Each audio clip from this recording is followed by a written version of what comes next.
We're about to learn how to make this bag. It has bias binding tape with a macrame shoulder, and the tape features a lot on the Dorcas dress.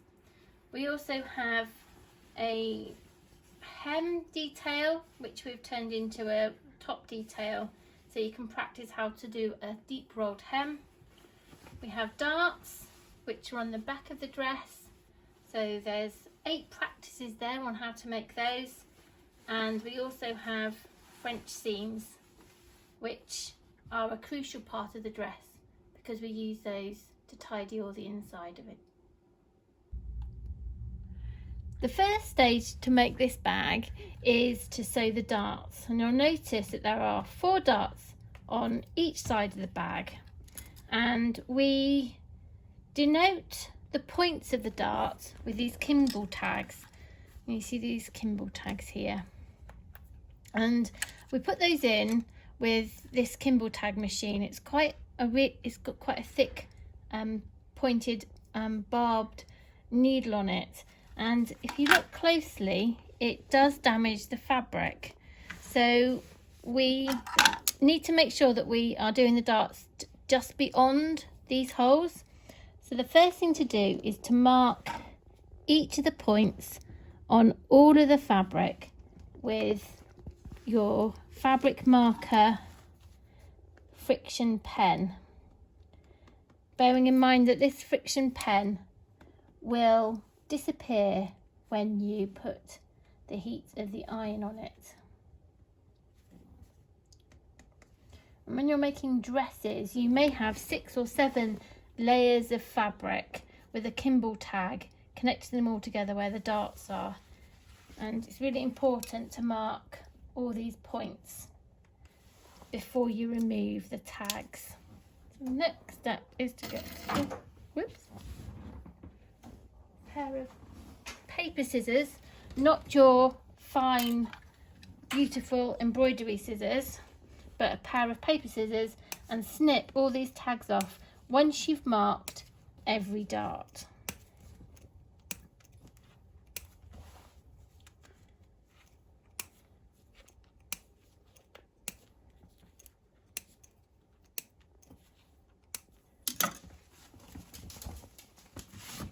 I'll vacuum those up later. So let's start with one first. And you'll notice that on each dart you've got the bottom point, 2 middle points here, and then on the dress you'll have a 4th point at the top. But on the bag we've got these notches here. So what I'm going to show you is I'm going to show you how to do the dart from this point down to the bottom. And then I'm going to start at the bottom and show you how you would start off the dress dart, so you can practice beginning a dart and ending a dart.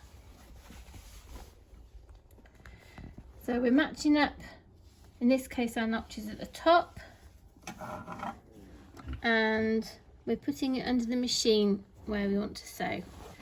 We're going to make sure that it's going to come to the bottom notch point here. And as a quick check, we're just going to put a pin through that hole, take it all the way through and make sure it's going to match the hole on the other side, which it will do. I'm going to do a backwards, forwards and backwards on the machine, and these holes are 1/2 centimetre, 5 millimetres away from the place where the dart needs to be stitched. So we're actually going to sew about 1/2 centimetre away from that mark. We use our seam guide and put 1/2 centimetre on the black mark and aim our needle 1/2 centimetre away. Once we get to parallel to that point, we make sure the needle's in the work, lift our foot up and pivot it round so that we can visually aim it to the bottom of the dart here. And we're going to go 1 centimetre below that mark, and I'm going to put a pin in that point there just to remind me that's where I'm going. Now, to start off with, you may find it quite difficult to do darts in straight lines, so if you are going to find it hard, then use your seam guide and either your fabric marking pencil that disappears when it is pressed, or a chalk pencil if the fabric is dark, to draw a line in to sew against. Remembering we're going to the needle point, we're going to take the pin out before we get to sew it, and we're going to stitch the needles just fallen off the fabric, and then we're going to do 3 steps back and 3 steps forward. Make sure the needle's in the upper position, making sure that the looper here is on its way down, the needle's on its way down, so that you'll just get your 2 threads coming out, and snip your threads by the fabric at the top and the bottom, so you've never got lots of ends to manage at the end of the making project. So I'm going to show you now how to do it if you were doing a dart from the top. So similar situation,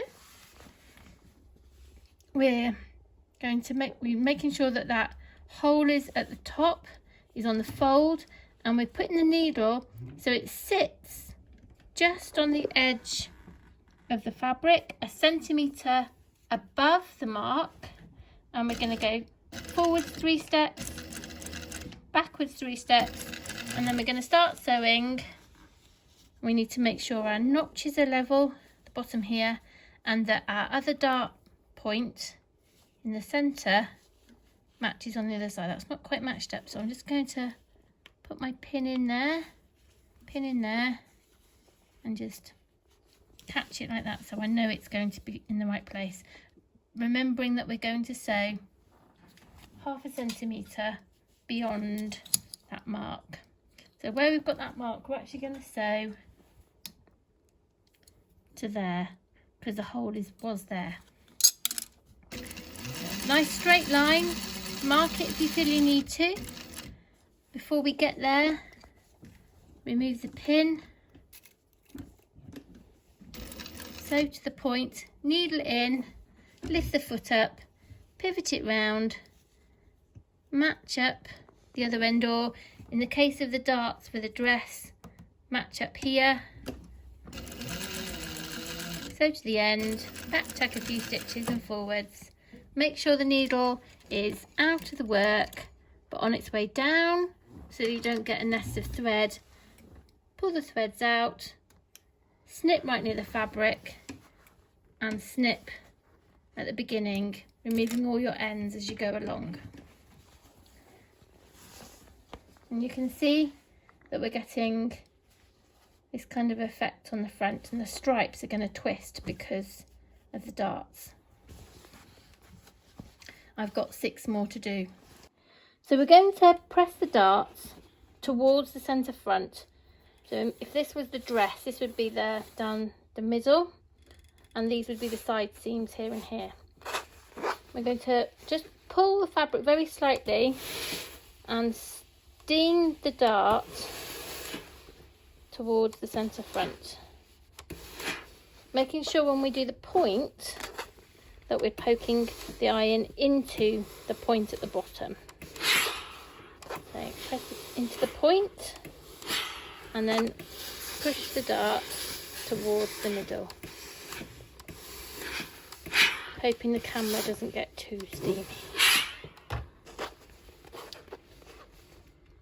Press darts. The next stage is to make the bias binding. You've already got about 4.5 meters of bias cut fabric cut into strips that are about 4 centimeters wide. They've been cut with a diagonal end at the beginning and the end of each piece, and we're going to join those together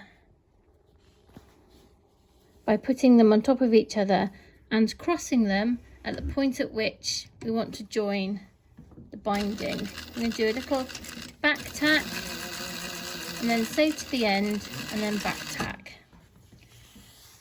A quick technique to do this is to then feed the next piece into the machine, laying them up, placing them under the foot, back tack, go to the end and back tack, and just keep feeding them in until you've joined all the pieces that will make your total length.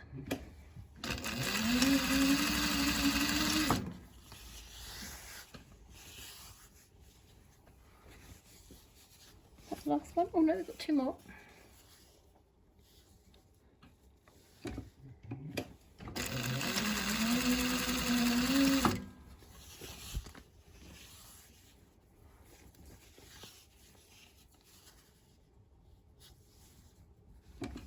You may get some strips that are quite small, short in length. Sorry.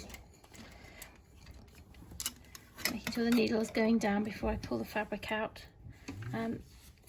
Sometimes you might have half a dozen pieces to join. Other times you may end up with nearer a dozen. It just depends what fabric we're using. And we whiz to the iron in one go. I'd just like to thank my daughter for helping me do this. So we're going to press each of those joins with an open seam. So we open up the seam and push the iron in and make sure it's laying flat. I'm going to do that to each of the joins. And if there's any really severe creases in the binding and it was unpackaged, you might want to just press those out as well. It will make the next stage a little bit easier.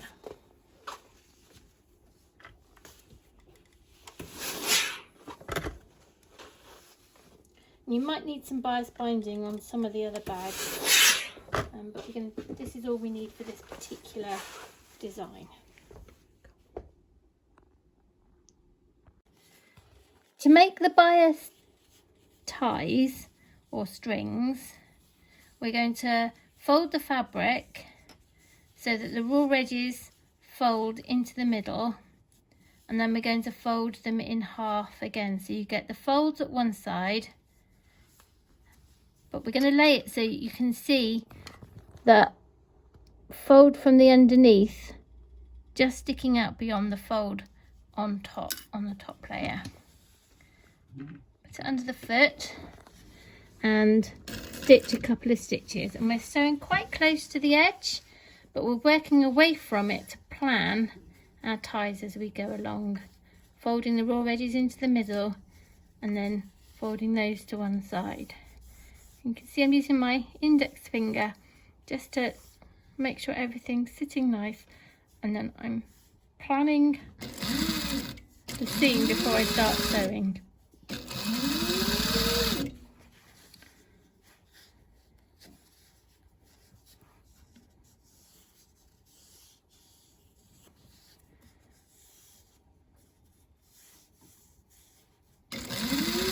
Always making sure that I can just see both layers, and this helps me be confident that I'm not missing stitching both pieces together. So if I can't see that fold underneath, then I can't be sure I'm catching it in the seam.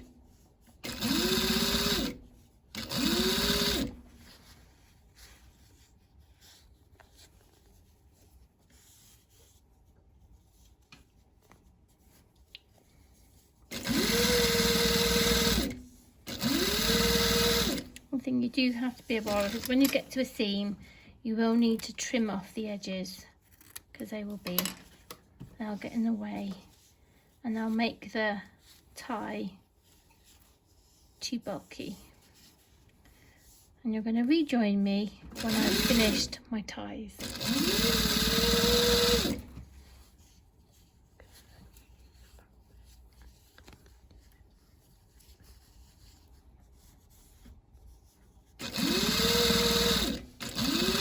Here we're going over the seam. You can see it's a bit more bulky. Just got to fiddle it a little bit. And one of the reasons we make that seam a diagonal is to help spread the excess fabric, so you've not got all the seam, and it doesn't make the tie ever so bulky. Okay, I think we're now going to do it so that you're going to come to me when I've got to the end. The first step to making the straps is to laying your 4 pieces of bias tape together and finding 28 centimeters from the edge, and that's just here. So I'm going to carefully move that to the sewing machine, put it under the foot, and then work forwards, backwards, forwards and backwards, coming out of the machine with all the raw edges at the beginning and trimming them off. Now, one of the things we're having to make sure is that straps will end up being 80 centimeters long, and so we've taken the first 28, we've joined them together, and then we're going to macrame these 2 pieces of stripy fabric for 14 centimeters. And you'll notice that we changed the design slightly, and we've used the wrong side of the fabric for the 2 center cores as a little detail on the bag. We're going to create the shoulder strap at this point using macrame.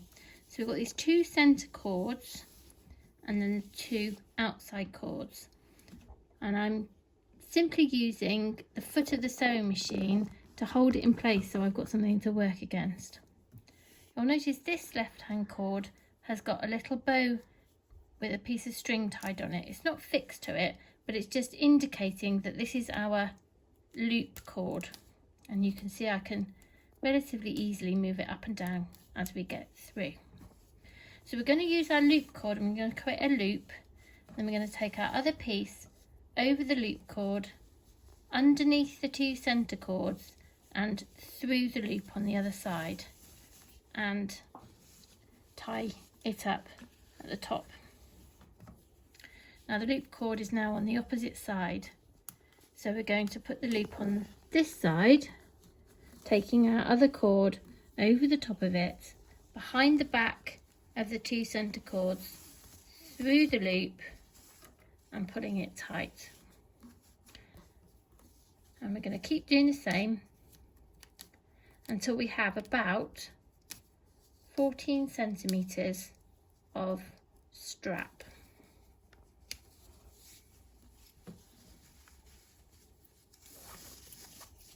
Of macrame strap. Oh, it's slightly annoying, I've done it too tight, but I wanted you to see it moving, and you might want to put a piece of something on yours just to make sure that you've always got the right loop going along. There are different forms of macrame, and the reason I've chosen this one with the loop switching from side to side is because the knot is flat rather than coiled or spring-like, which means it'll sit on the shoulder nicely and create a sort of pad rather than dig into your flesh.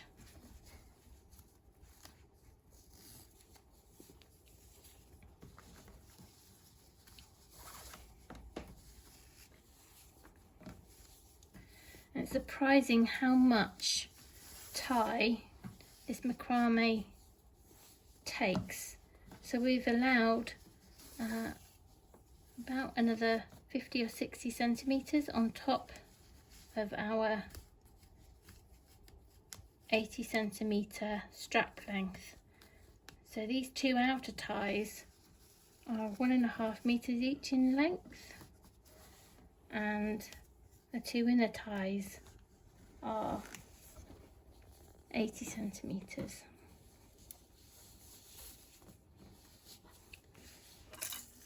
And tape measure, see how far we've got to go. Oh, we've got another 2 knots to do.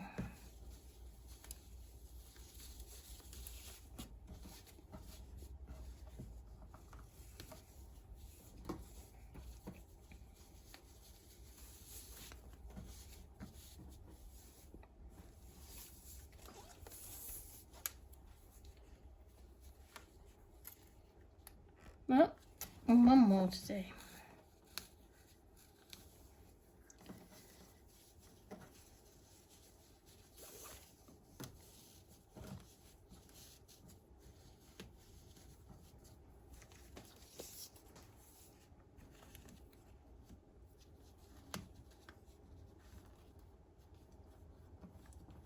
I think that's enough. I think it needs a little bit of spreading out.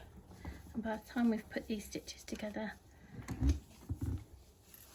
lay it all nice and flat, and then do another row of stitching forwards, backwards, forwards and backwards, with the fabric overlaying it so as you're doing it, so that it doesn't fall to pieces. Take your little guide off and then cut your strap. Put the two sewn edges together, sewn bits together, and then draw all the panels together, the ties together, and then cut them. To do a French seam, you put the wrong sides of the fabric together and you first sew a seam that's just under 1/2 centimetre wide. Back tack at the beginning, make sure the raw edges meet, and then sew down one side of the bag, go to the bottom of the bag, match up the seams so that you know you're going to get them so nicely.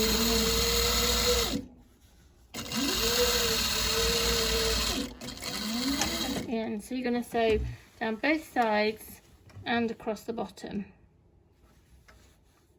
Match those seams up.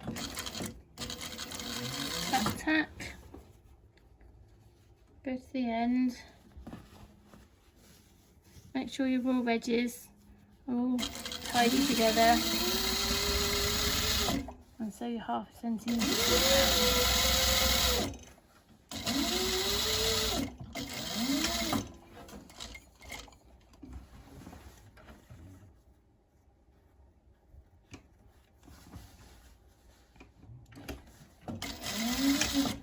Key to a good quality French seam is the pressing in between the layers.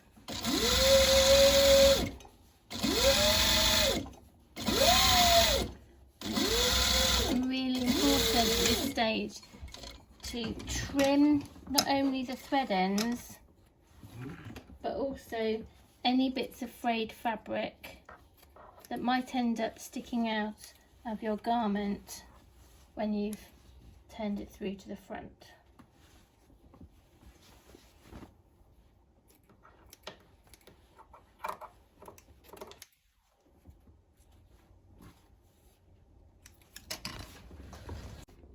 I'm just going to press these seams with a bit of steam, making sure that we get the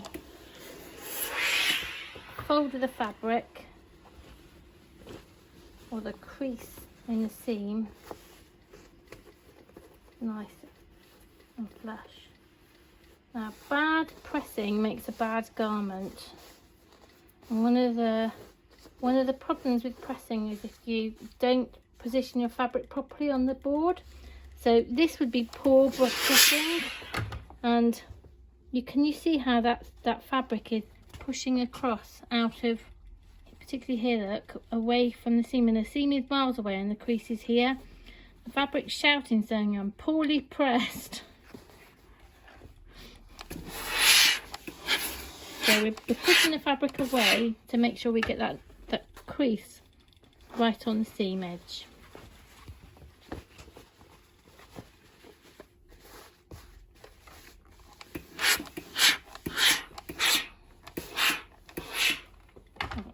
Now we're going to go and do the second part. Once you've pressed that first seam, you then come to the sewing machine, and with a 1 centimetre seam allowance and the right sides together, and sew your seam, remembering to back tack at the beginning and making sure that you roll the fabric so that that seam is right on the edge here.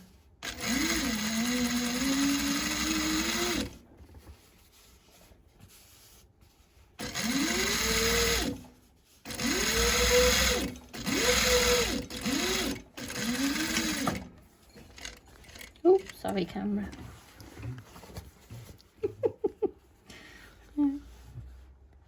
Give credit to my daughter again. She's patiently videoing this with me. Thank you, Katie. Okay. It's okay, she says quietly.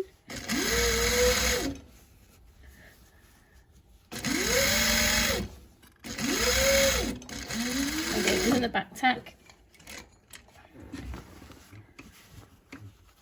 Don't tell her this, but she's actually in the way. It's making it really difficult to sew.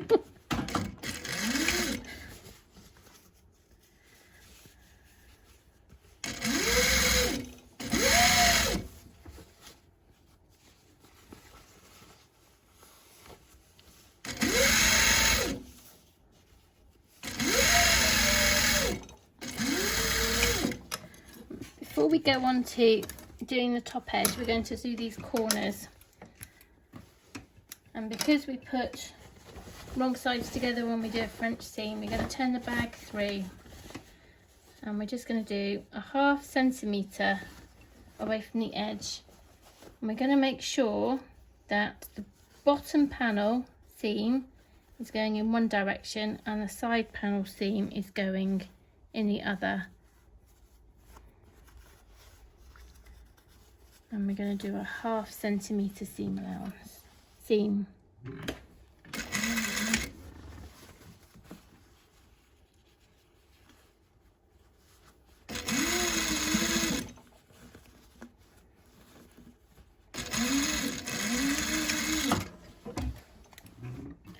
I'm going to do the other side, the other corner, but we've got to make sure that all the way along here, that seam at the bottom of the bag continues to go in the same direction. We don't want it to twist in the middle. So it's folded this side here. I'm going to make sure it's folded the same way this side too. So the other side goes against the opposite way. The stitches match. And we're going to do a 1/2 centimetre seam allowance.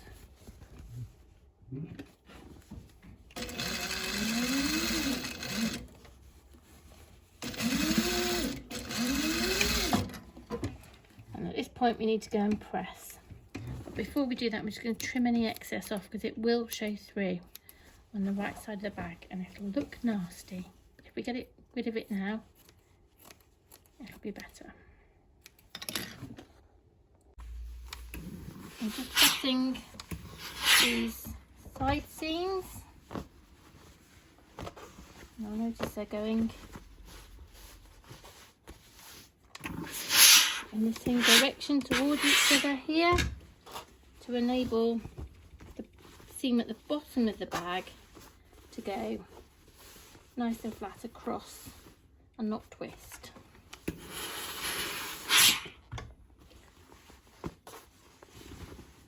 So now we're just going to go and do these corners across there and there. As you can see,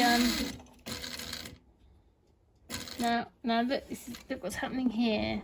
The foot's getting caught up, so I'll put the needle in and lifting my foot up just to get it over the top so it doesn't get caught. And this is one of those points where you might want to do a little bar tack over all the seams because it might be quite weak there. A bit like when you do the ties on the dress. They need back tack to make them stronger.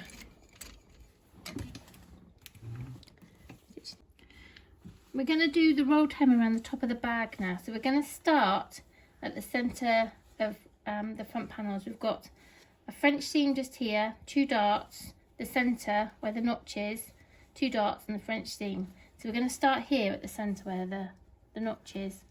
I'm going to fold over 1 centimetre and I'm folding over 2 centimetres. And I'm going to start this on this dart with a tiny back tack. And remembering the darts have got to go towards the front, the way we press them, we're going to fold 1 centimetre. We can use our little tool to check that we've got 1 centimetre, possibly slightly over, but that's fine.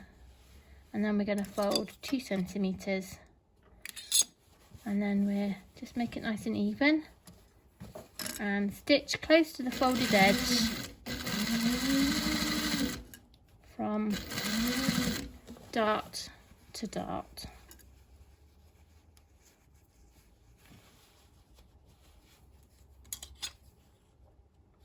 Two centimetres. Now, before we get to the French seam, we want to insert the straps of our bag. So we're going to take one side and insert them into one side of the French seam, about 1 centimetre away from the stitch line.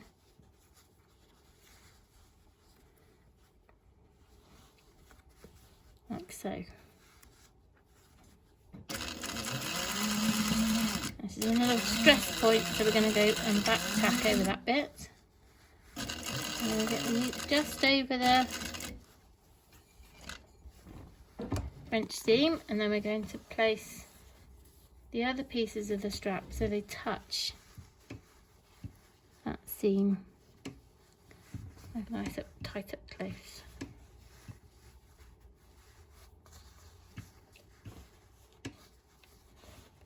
Try not to make the straps too twisted, but that's, you're not going to completely de-twist them, but just to try and make them not too twisted.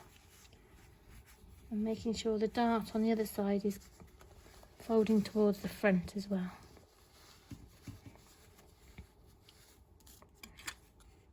Check our seam allowance, our hem allowance too. Forwards, backwards, forwards. And then we're going to carry on to the centre and the other side of the bag, making sure our darts are folded towards the centre.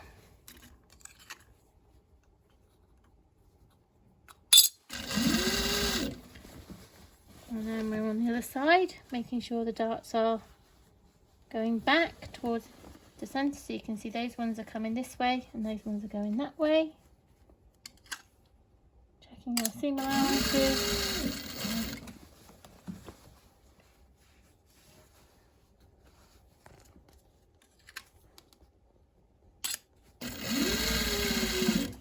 Now we've approached the other side seam, we've got straps here.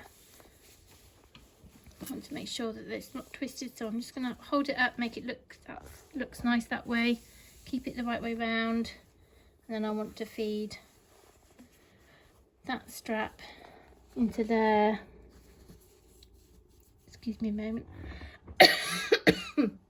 And that one, so it's not too twisted, next to it.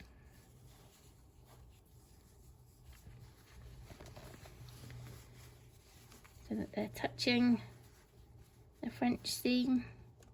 So we're distributing the missed that thread. We're distributing the bulk across the top, so it's not all in the same place. And this is where this French seam is, it's a bit bulky, so you can just lift up the foot, push it under so it doesn't misshape, and really carefully push the work under, minding your fingers obviously. So we're then going to get these other straps, and they're going to go 1 centimetre away from the stitch line so that it matches and it mirrors up.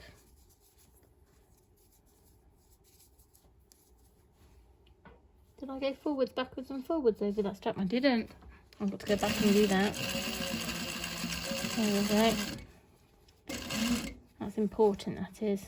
Otherwise, because there's a lot of stress there when the bag's full, so we want to make it so it lasts.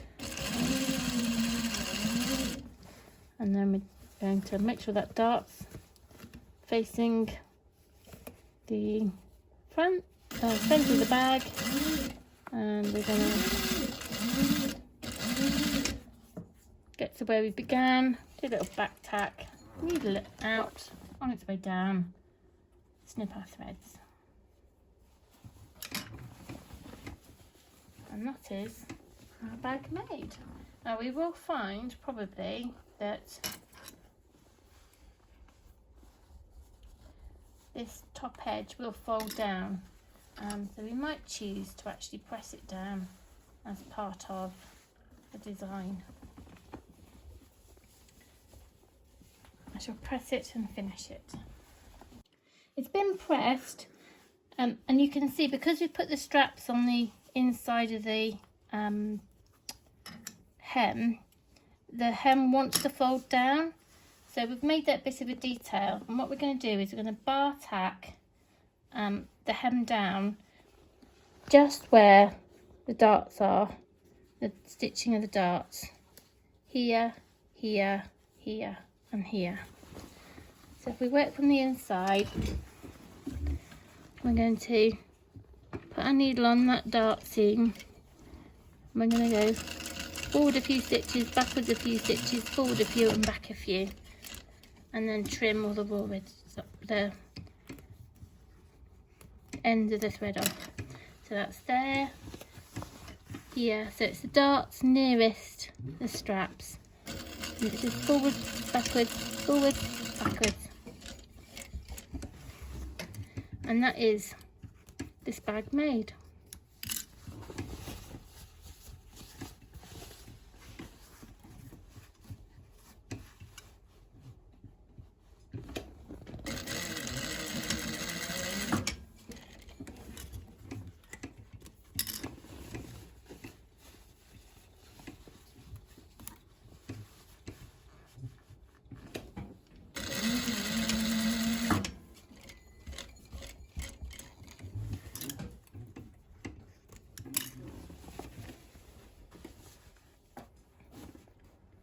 One finished bag.